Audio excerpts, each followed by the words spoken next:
Okay, hello guys. So today I'm going to be speaking about a Bible verse that I read this morning, um, and yeah, that just wanted to share with you guys. And it's the whole Psalm 4. It's not a very long like chapter, so but still, God spoke to me a lot through this chapter, and I just wanted to share it with you guys. And yeah, let's read the verse. So okay, Psalm 4. The safety of the faithful. To the chief musician with stringed instruments, a psalm of David. Hear me when I call, O God of righteousness. You have relieved me in my distress. Have mercy on me and hear my prayer. So, for everyone when reading the Bible, and I believe every single time, like there's been times when I've read Bible verses. Every single time I read a verse, like I get something different out of the verse. So people can see something different from this verses, and they can differ from me. They can have different opinions. God can have spoken, like God could have spoken differently to them, where He has spoken differently to me. So I'm just saying what I feel God spoke to me, and I just want to share it with you guys. If you guys disagree, if you agree, you can just comment down below or message me, and I would just appreciate you guys. Um, Talking to me and telling me your opinion, like not your opinions, but like what you believe God told you through the verse. Okay, but obviously, people like God speaks to me different, where God speaks to someone else different. So someone else, God could have told someone something completely, like something in a different way through this verse. Like God could have gave another message through this verse to someone else, whereas He gives a different message to me. That's what makes our relationship with God so like amazing, because no one is like everyone has a unique journey with God. So yeah, but this is what I want to share with you guys. What I feel God spoke to me. So yeah, what I wrote down is so basically God answers me every time when I call on Him. And still, silence is also a response.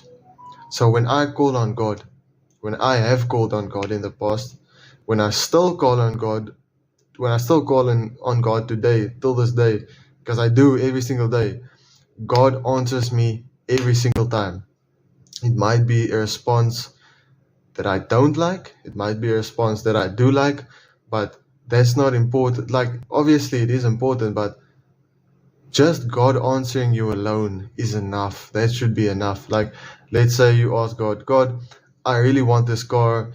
Or okay, let's say you don't have a car. You pray, you pray, and you pray. You're like, God, I really want a car. I don't have a car. Please, can you provide for me with a car? And He says, and He's silent. He doesn't answer you. Okay? And months goes by, you still don't have a car, and you need a car. You need a car, let's say, to get to work every day. And then my and then maybe you get mad at God. You say, God, why don't you provide with me with a car?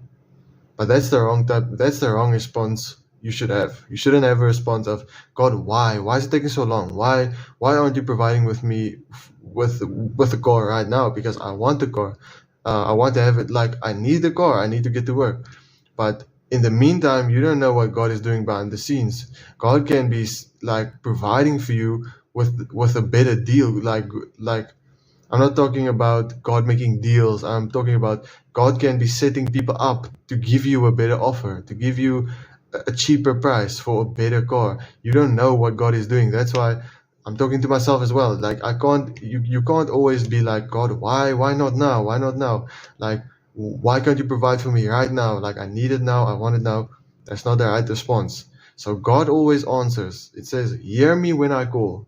God always hears you, because God always listens. God knows all, He hears all, and He sees all. So He always hears you.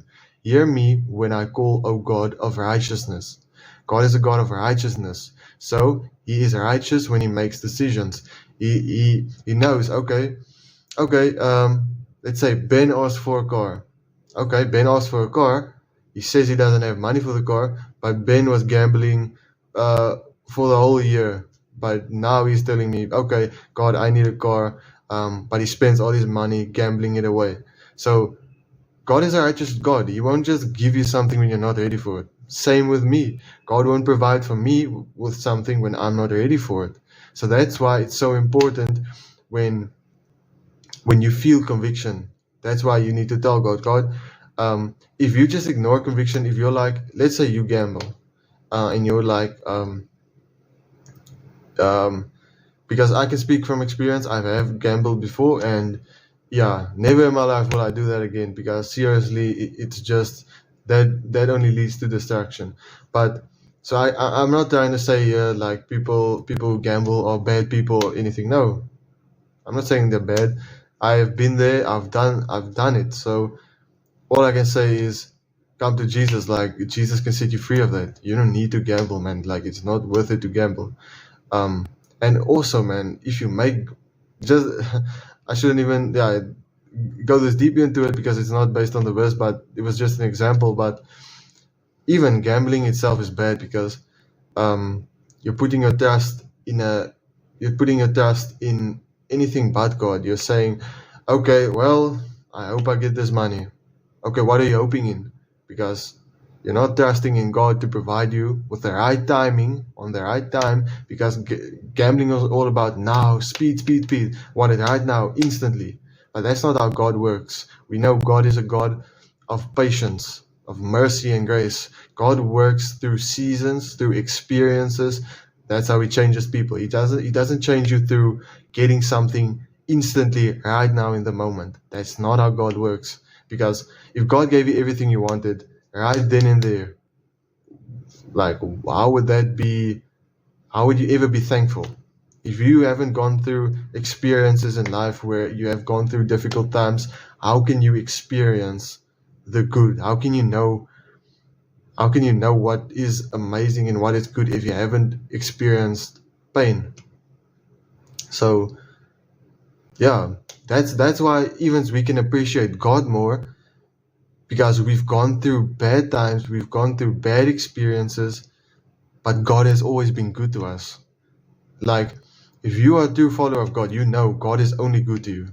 Like, God only wants the best for you. He loves you. He even keeps you alive. So, He gives breath in your lungs. So, knowing that you have gone through painful experiences, that should actually help you love God more, because He is only good and He provides for you. So, hear me when I call. Hear me when I call. God always listens. Oh, oh God of my, oh God of my righteousness. O God of my righteousness. God is righteous. God can decide, okay, Ben is ready for the car, I will give him the car. If Ben stops gambling, but Ben can't stop gambling on his own. But if Ben comes to me, I believe, and I may be wrong. If I'm wrong, I ask that God forgives me. But I believe God works in this way. God will say, Ben can't quit on his own. He can't quit gambling.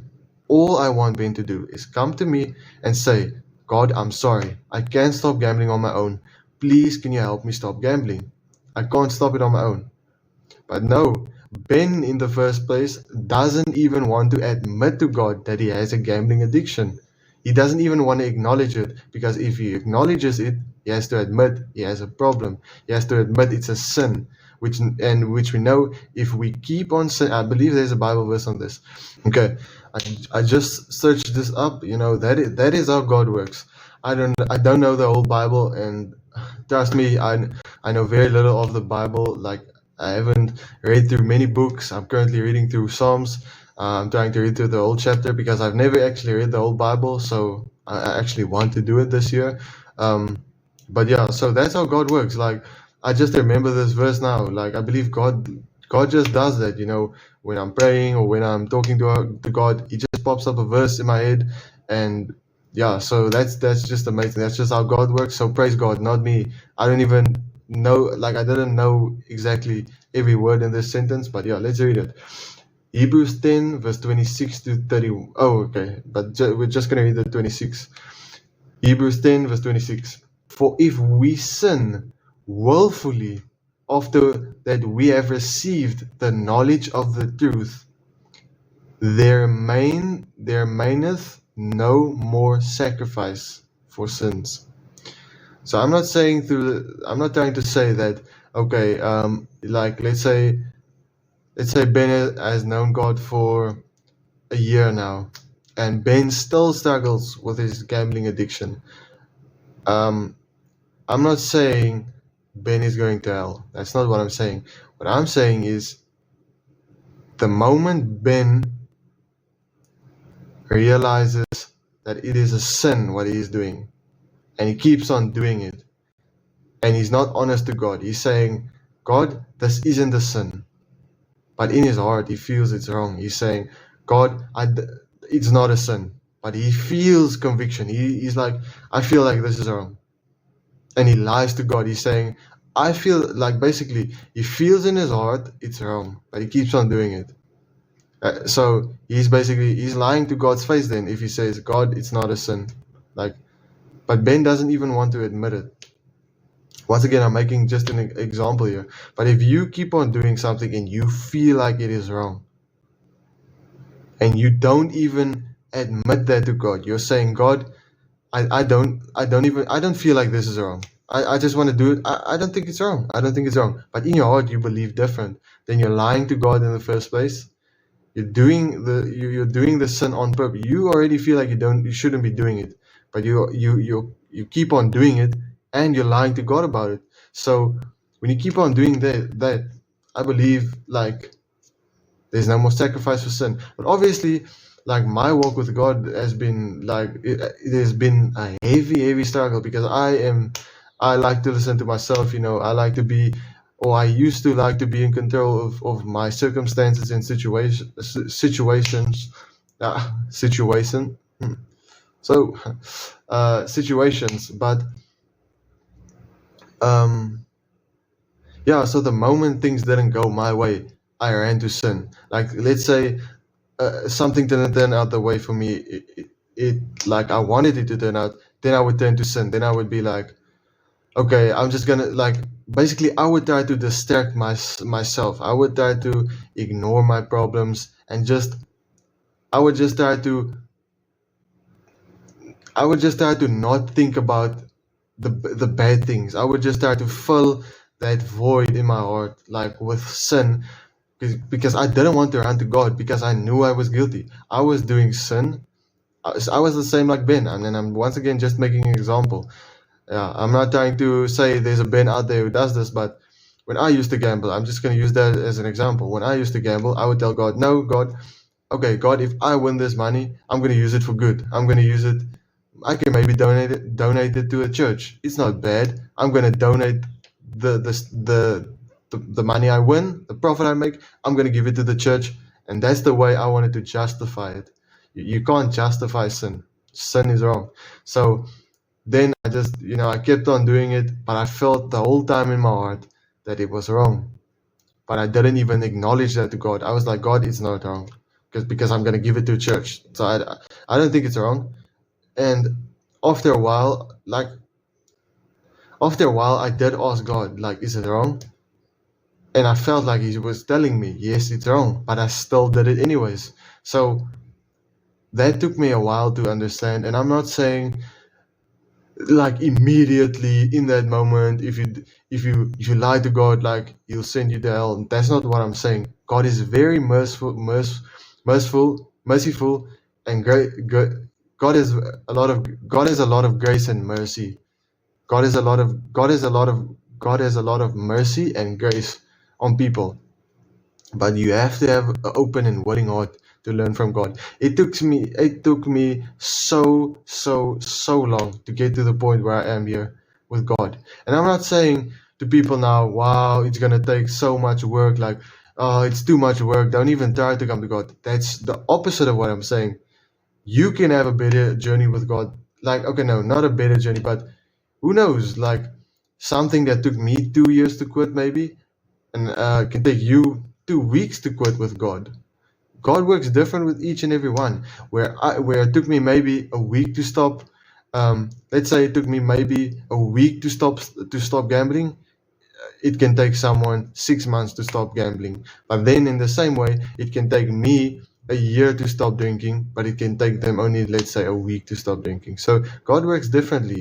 It shouldn't be you shouldn't be comparing your journey with your journey. You shouldn't be comparing your journey in walk with Christ with other people's walk with Christ, because God loves you for who you are, but He doesn't love you. He loves you for who you are, but He's gonna use your sin and your pain that you went through. Your sin and your pain and your experiences that you went through. He's gonna use that to turn it around for His goodness. So don't compare your walk with God with anyone else's walk with God, because each and every one that follows God truly, that follows Jesus truly, they have a different experience and walk with God. And then just below that verse there, it says, "You have relieved me in my distress. Have mercy on me and hear my prayer." So once again, I'm asking in this verse, at the beginning it says, hear me when I call. So basically this person is calling out, David is calling out to God and saying, hear me when I call. He's asking God, hear me when I call. O God of my righteousness, you have relieved me in my distress. So God came when David called. He came. Anytime every time you're in a difficult situation, every time like you feel like you're lost, there's no more hope, I don't know where to turn, everything is falling apart in your life, all you have to do is call on the name of Jesus Christ, and He will save you. He will save you. But you have to have a willing and open heart. You can't be like, God, show up right here, right now, in front of my face, and I will believe in you. No. You have to be like, God, I can't, not in this specific way, but just with an open heart. Tell Him, God, I can't do this on my own anymore. I don't want to live in sin anymore. My life is falling apart. I don't know what to do. I'm giving you everything I have, everything I am. I'm giving it to you. I'm giving it to Jesus. I'm giving it to God. I can't do it on my own anymore. Please help me. If you truly with an open and honest heart, just ask Jesus that He will live in your heart. He will save you any moment in your life, and He will meet you where you're at. You can be in the middle of a club. You can be in the middle of sin. Just ask God that He will save you from that sin, and He will. He will show up. But do it with an open and just do it with an open heart, just an open heart, and have faith that He will show up, and He will. Okay, and then at the end of the verse 1, it says, "Have mercy on me and hear my prayer." We already know that God listens. He hears all of our prayers. Every single person He hears. And God has so much mercy on all of us. Just look at, for example, in my life, like it took me, I've known God, I accepted God as my God and as my Lord and my Savior in grade 9, and I'm now, so how old is that, or how long is that? So basically I've had a relationship with God for like 3 years and a few months. Maybe I think maybe almost 3.5 years I've known God. Yeah, somewhere around there, 3 years and I think a few months. And for me, example, with some sins, it took me 2 years to quit. So once again, have mercy on me. God had so much mercy on me, and He still has so much mercy on me, because I fail God daily. I fail Him daily. So He every single day has mercy on me. But what's the difference between the old me and the new me? The new me is a new creation in Christ. The new me doesn't, and I'm not saying I'm perfect. I make mistakes. I sin. Not every single time am I listening to God. But the more time I spend with God, and this is not something just I say, this is something I have experienced in recent times. In recent times, like right now in my life, the more time I've spent with God, the more I'm beginning to listen to Him, the more I'm wanting to obey Him. Why? Because I'm spending every single day I'm spending time with Him. And I'm not saying every single day I do read my Bible. There's obviously days where, I miss the Bible study with Him. I'm not perfect, I make mistakes. I don't spend time with Him. But the more time I spend with God, the more I get to know Him, the more I want to do good, the more I want to live for Him. So it's a choice you have to make daily. You have to pick up your cross daily and follow God. It's not just something you do once in church where they say, okay, everyone wants to give their life to Jesus. Everyone who wants to give their life to Christ, come stand in the front, or just repeat this prayer. Okay, you repeated the prayer, but what happened after that? Like, you just went on a year later, and you're still living in sin, glorifying sin, and willfully choosing to glorify sin. So no, it's not just something you choose once in your life and then never again. It's a daily choice you have to make. A daily choice you have to make is to pick up your cross, deny yourself, deny your flesh, saying, I'm not going to gamble today. No, I'm not going to listen to the devil. I'm not going to gamble today. I'm going to follow Jesus. Then you're picking up your cross daily. You're following Jesus. And the more you do that, the more you're going to get to know God. The more He's going to speak to you. The more He's going to show you stuff. The more He's going to show you visions. He's just going to show up in your life so supernaturally that you're just going to want to follow Him daily. So it is a choice you have to make daily. And I'm not saying I'm perfect. I make a lot of mistakes. Like, I'm not perfect in my actions, but I make a lot of mistakes. But the more time I spend with God, the more I get to know Him, the more I want to spend time with Him, the more I want to live fully for Him. So I would encourage each and every one of you to do that. Okay, but in the next verse, let's read. In verse 2. How long, O sons of men, will you turn my glory to shame? How long will you love worthlessness and seek falsehood? So what I wrote down here, what I feel once again that God spoke to me this morning is, are you really gonna believe the falseness? Are you really still gonna love falseness? Are you still gonna love falseness? Are you still gonna love the lies of the enemy? Are you still gonna believe the lies of the enemy? Are you still gonna listen to that voice of the devil? Don't you know the person that follows God is blessed? Don't you know that? Are you really still gonna believe the lies of the devil? Are you still gonna listen to that voice that says, no, just one more time, come on, it's nothing, it's the last time you're gonna do it, come on now. After this one I'm gonna quit. After this one I'm done doing it. But then you're still gonna go back to it, because every single time you say yes to that last time, it's not the last time. Because the more you do it, the more it's just gonna feel, you're not even gonna feel bad anymore when you do it. So the more the devil tries to lie, and the more you listen to that lie, it's gonna turn into a habit. So are you still gonna love the lie that the enemy tells you? Don't you know that a man who follows God is blessed? And the Lord hears when children of God call on His name. He hears us and He listens.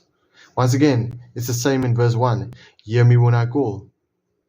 And at the end as well, it says, and hear my prayers. How can God hear your prayer when you're choosing to ignore Him? God, obviously, He still hears you when you ignore Him. But what I mean is, it says here, how long, O sons of men, will you turn my glory to shame? How long will you love worthlessness and seek falsehood? Now, if God speaks to you, and you're busy gambling, and you feel like, no, I shouldn't be doing this. That small voice that's telling you shouldn't be doing this, that's God. That's God telling you this isn't for you. But if you choose to ignore that voice, and you just say, no, I'm going to do it my way, I'm going to do what I want, How can you be blessed?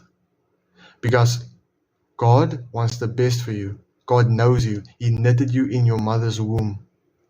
He knitted you. He formed you. He knew everything you were going to do before you were even born. Before he even made you. Before you were even born, he made you. So he knows every single thing about you. He knows how much hair is on your head. He knows how much hair is on your face, on your eyebrows, on your beard, he knows every single thing about you. He knows exactly how much blood is in your body, how much bones you have in your body. He knows every single thing about you. He knows exactly your handprint. He knows every single print on your hand. So if he knows that, then obviously he knows what is the best for you. So then if you don't listen to the voice inside of you, inside of your ear, inside of your heart, that's telling you, no, I shouldn't be doing this, then you're choosing to say, no, God. Then you're choosing to say, okay, God knows everything. God knows what's best for me. But still, I'm going to do it my way. So then basically what you're saying is, no, I'm above you, God. I'm better than you, God. Then you're basically saying you are God, because you're thinking you know better than God, than what he actually knows for your life. When he is the when he is the one knowing what is best for your life. God knows everything. You don't. So why do you not listen to that voice that says, no, I shouldn't be doing this? Okay, then in verse 3, but know that the Lord has set apart for himself him who is godly. The Lord will hear when I call to him. Be angry and do not sin. Meditate within your heart on your bed and be still. So what I wrote down here is, before you sin, before you decide to sin, let's say you're about to go gamble, but before you do that, you feel that voice coming in your head again. You're feeling, okay, should I do this? Shouldn't I do this? If you have to doubt, then if you feel like, should I be doing this? Before you actually then do this sin, before you're about to do it, think by yourself, how will this action improve or help your relationship with God? Think, how will this action help your relationship with God? If it doesn't help your relationship with God, then why do you do it? What is the reason? Then it's pointless. What is the reason? Are you doing it to what? What is the reason why you're doing it? Now, I'm not saying, of course, there's stuff in life, that you can do that. I mean, you can color in a book. That isn't necessarily, you can color in a picture of a screw, like let's say you can color in the picture of a book. Like let's say there's a picture in a coloring book of a book or of a table, and you color in the table. That's not necessarily glorifying God, but it's not a sin. Okay, stuff like that is fine, but I'm talking about sin. I'm talking about gambling. Because I'm talking about stuff where you feel like you shouldn't be doing. If you're coloring in a book with a table, of course you're not gonna have conviction because you're just coloring in a book. But if you hear that voice that says, "Oh, should I be doing this? Is this the right thing to do?" That is God trying to speak to you and saying, "No, you shouldn't be doing this because it's not for you. It's of the devil. It's of the world." So when you hear that voice, meditate within your heart on your bed and be still. So if you're lying in your bed and you're thinking about gambling, let's say, or you're thinking about watching a bad video, you shouldn't be watching. Before you do it, if you hear that, just before you do it, sit on your bed and just think by yourself, what will this improve your relationship with God? If it doesn't help in any way, then why would you do it? Then it's pointless. Then it's worldly. It's wrong. So yeah, just don't do it. If you hear that voice and it doesn't improve your relationship with God, don't do it. Okay. And in this verse, let's read. Okay. Offer the sacrifices of righteousness and put your trust in the Lord. What I wrote down here is, you must make the sacrifices what God asks of you to do. If He says you should leave something, you should not do a certain action anymore, then do it. Make that sacrifice. Because once again, He knows you. He wants the best for you. So if God is telling you, don't gamble, He's saying it because He doesn't want you to be poor and living on the streets. He wants you to be able to afford that car. So if you're doing something and you feel like, let's say you're following God and God says, okay, I want you to quit smoking. And then you ask God, but okay, why do I want to quit smoking? I've been smoking for 20 plus years. I just feel like it's something I need to have. It's just something to take off the edge. What edge? Well, why do you want to take off? Why do you want to take off? God can take off that edge or whatever that you want to take off, so much better than what you're seeking in that stuff. So when God speaks, listen. Okay, I searched just up right now. I don't know I knew the verse a bit, but I don't know the exact wording, and I just feel like God put this on my heart. So let's read Luke 16 verse 10. He that is faithful in that which is least is faithful also in much, and he that is unjust in least is unjust also in much.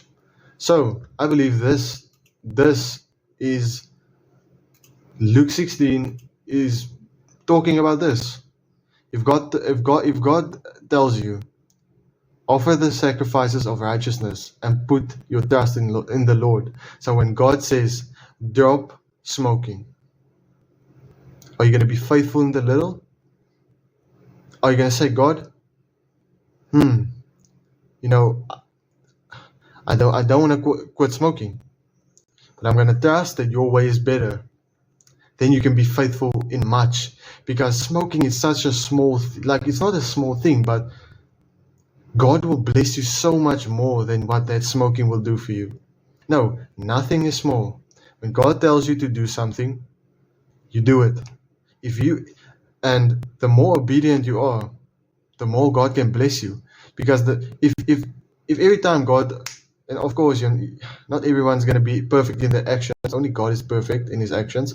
But I'm talking about if you follow God and God is telling you, the more faithful you are with the little, the more you obey God, the more obedient you are to God, the more He can bless you. The more I believe He will bless you. So once again, and also the same, I believe this verse can be understood in many different ways. He that is faithful in that which is least is also faithful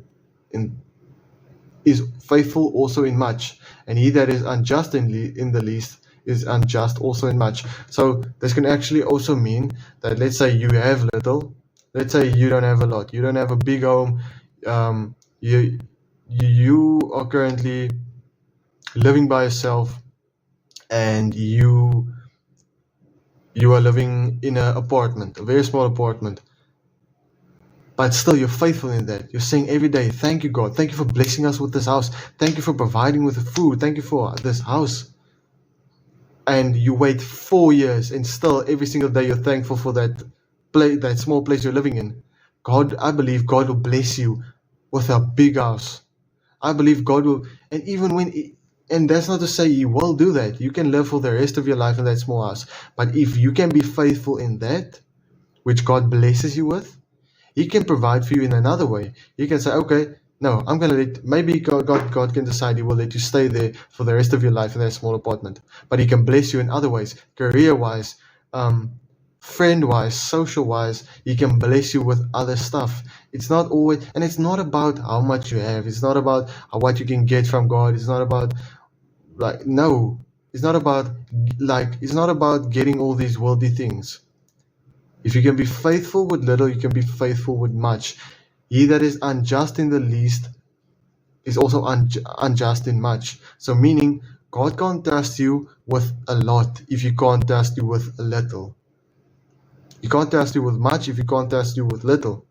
Meaning, the more obedient you are to God, the more He can use you, the more He can bless you, the more you get to know Him. The more you can get to know Him because you obey Him, then He will allow you to get to know Him. That's why it's so important to obey God when He speaks. And once again, that goes back to the verses that we read already in the first verses that says, how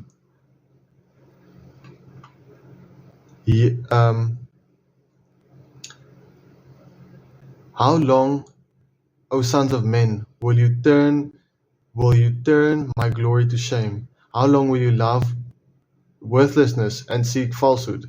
So how long will you listen to the devil? How long will you continue to listen to the devil? How long will you continue to listen to the lies of the enemy? Don't you know that God wants good for you? So the more you obey God, the more you reject that, the more you say no to this, the more you pick up your cross daily and follow God, the more He can bless you, the more you will get to know Him. Because you obey Him, that means you love Him. You don't love God by saying, okay, God, I love you.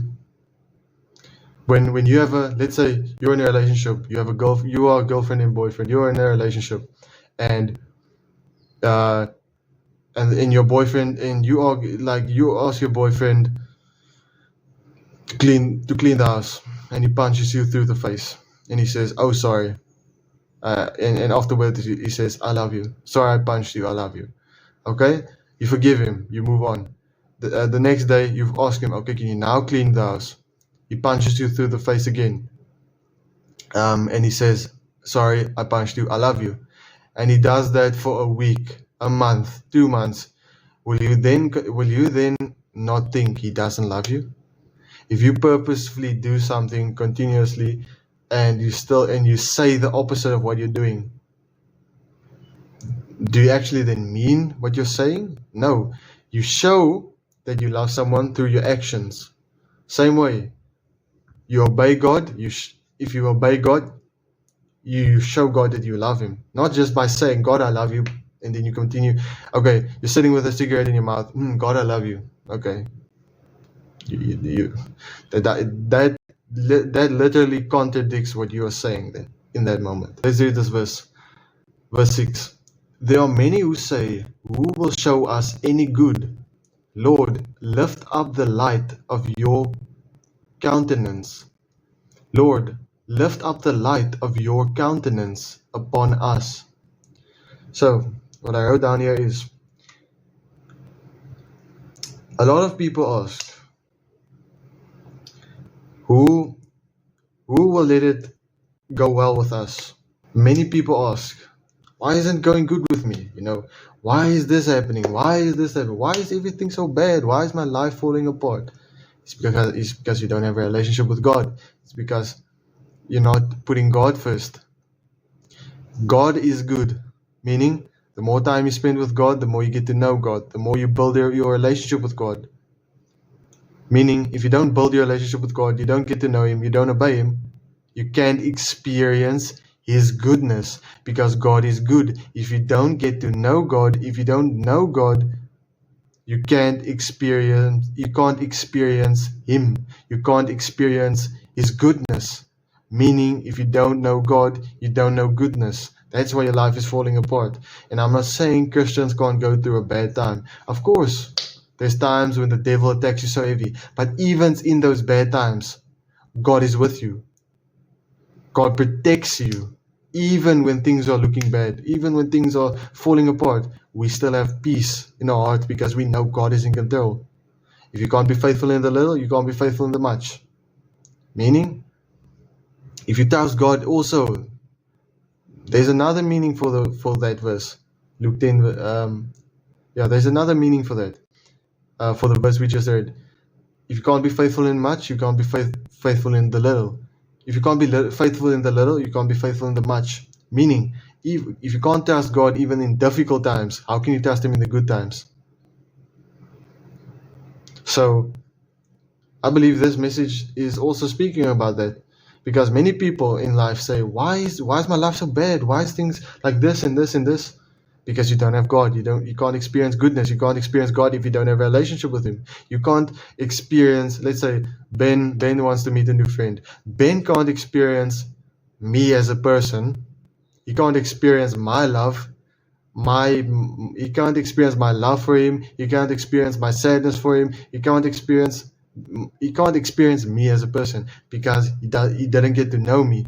Ben doesn't know me, so how can he get to experience me? Same way with God. You don't get to know God, you can't experience Him.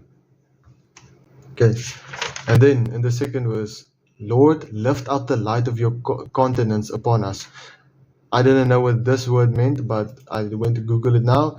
Countenance, a person's face or facial expression acting as a mirror of their inner emotions, character, and spiritual state. So, meaning, basically, I believe in this verse, it's saying, Lord, lift up your light of your countenance upon us. Lord, lift up your light of your face upon us. So, meaning, God, please be good for us. Because God, basically, it's basically saying, Lord, please be good for us. Please shine your face upon us. Please shine your face upon us. Be good to us. And we know that God is good all the time. So, in this verse, it's saying, there are many who say, who will show any good to us? Who will show us any good? Lord, lift up your light of your countenance upon us. So, we know that God is good. So, if you call on God, you will experience His goodness. You will experience God. So just call on the name of the Lord. That's all you have to do. With an open heart. You have put gladness in my heart, more than in the season that their grain and wine increased. Meaning, me, follower of Jesus Christ. You, follower of Jesus Christ. Any person who follows Jesus Christ and actually has a genuine relationship with Him, spends time with Him, reads the Bible, studies His Word, and actually obeys Him,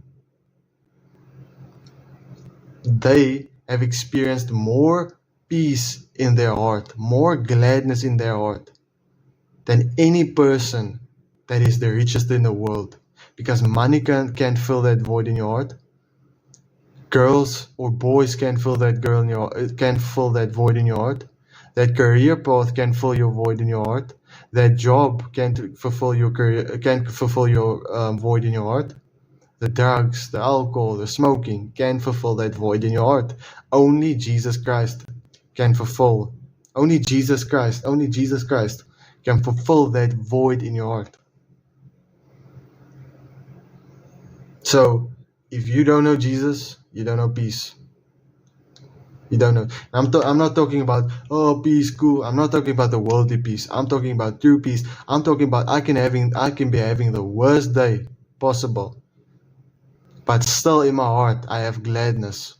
I can be like, God, I had such a bad day today, but still, you are God. You are my Father. You are in control. You are there for me.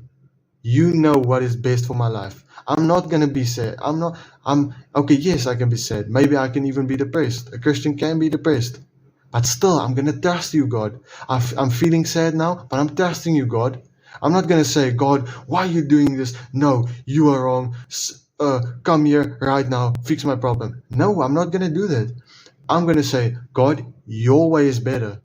You know what's best for my heart. If you want me to go through this bad season, if you want me to go through this bad time right now, then you know what's best for my life. Because why? Why am I saying that then? Because I'm saying, God, you know better. Maybe God is trying to teach you something through that season. Maybe that bad thing is happening. Maybe God is trying to develop you through that season for you to grow in your faith with God. Then when you get to the end of that season, trusting God the whole time, and not saying why God, or like not saying God, oh, you're so wrong, why don't you save me? No.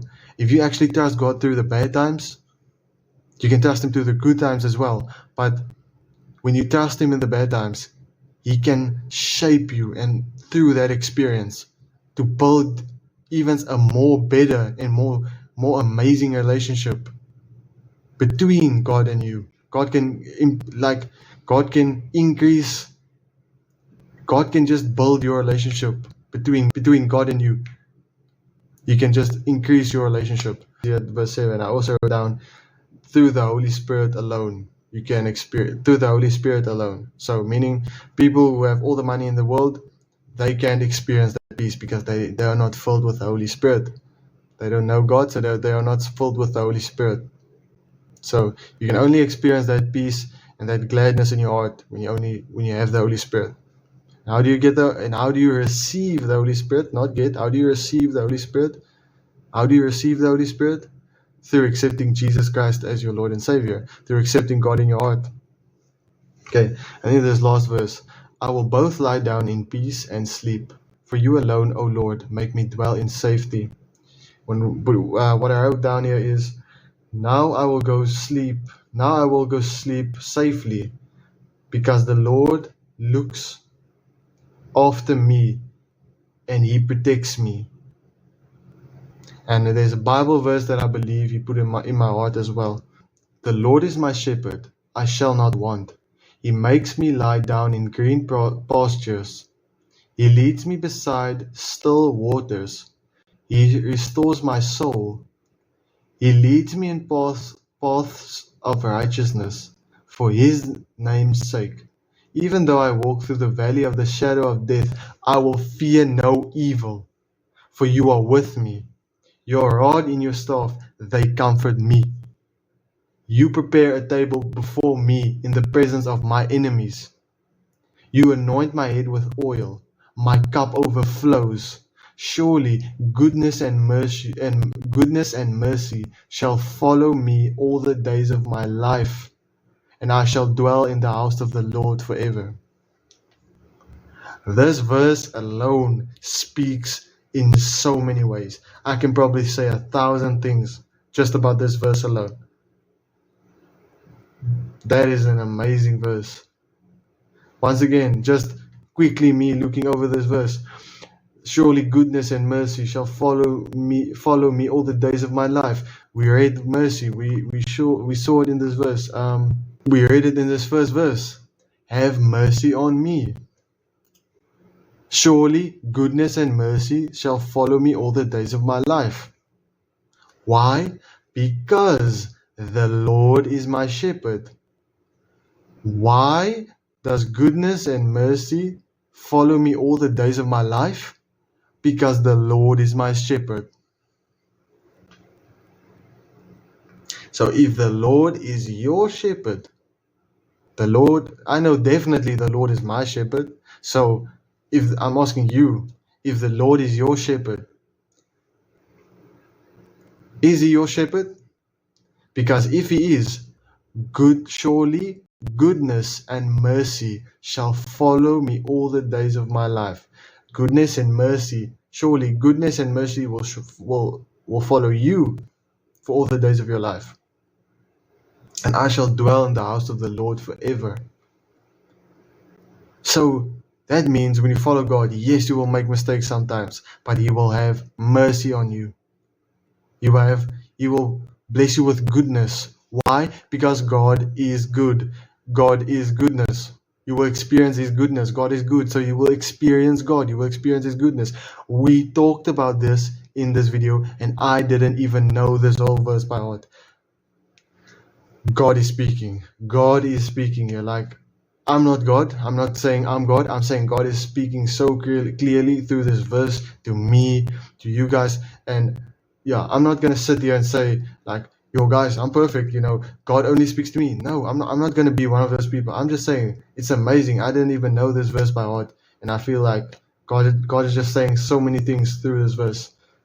So yeah. Guys, it just basically this verse, me reading just this just once now. I have heard of this verse before a couple of times, but I didn't know it fully by heart. But I knew most of the verse. But I just feel like this whole verse is speaking. Just to summarize it, I feel like if the Lord is your shepherd, He will always protect you. You will never lack anything. So, and God is the way, the truth, and the life. Truth.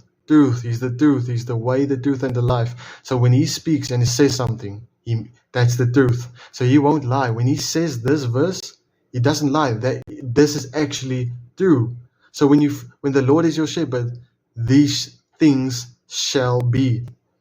So why not then give Jesus a try? Why not say to Jesus, God, I'm done doing it my way. I'm doing it your way from now on.